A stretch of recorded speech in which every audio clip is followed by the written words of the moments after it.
Let's get Miguel Ortilla now. He earlier spoke with former chief of the new Bilibid Prison Dionisio Santiago, who revealed illegal dealings inside the facility are nothing new. Hi, Miggy. What can you tell us? Yes, Mai. We were able to speak with the former director of the Bureau of Corrections, Dionisio Santiago, and according to him, he believes that the raid that happened yesterday at the new Bilibid prison may just be the tip of the iceberg. New Bilibid, Mai, is a 9-hectare facility, and the raid was only on selected buildings inside the compound.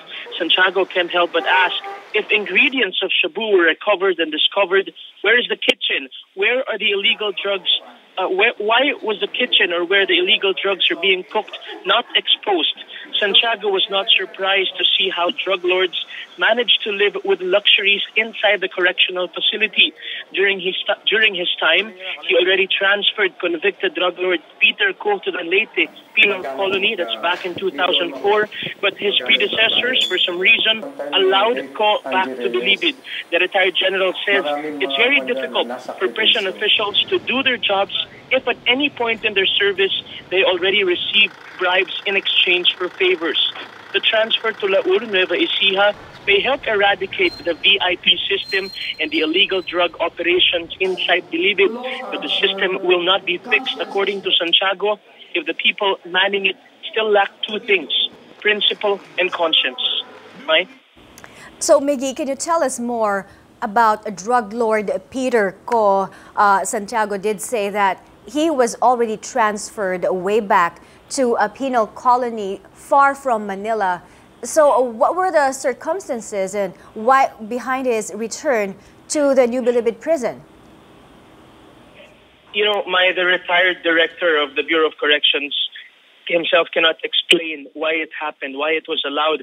He was director from 2003 to 2004, and it's really the drug operation inside the facility that prompted him to transfer Peter Ko, which he says was the only way he thought back then to stop his operation inside. But unfortunately, he only stayed at the Bureau for a year, or less than a year rather. And after 2004, his predecessors allowed Ko back into his kubol at the Bilibid compound. Mai.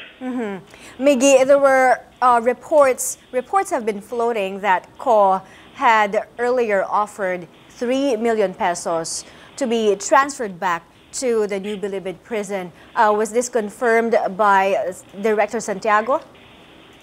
You know, Mai, that's even an understatement. We had it on record. Director Santiago saying that he himself was offered 5 million pesos just to bring him back to Bilibid.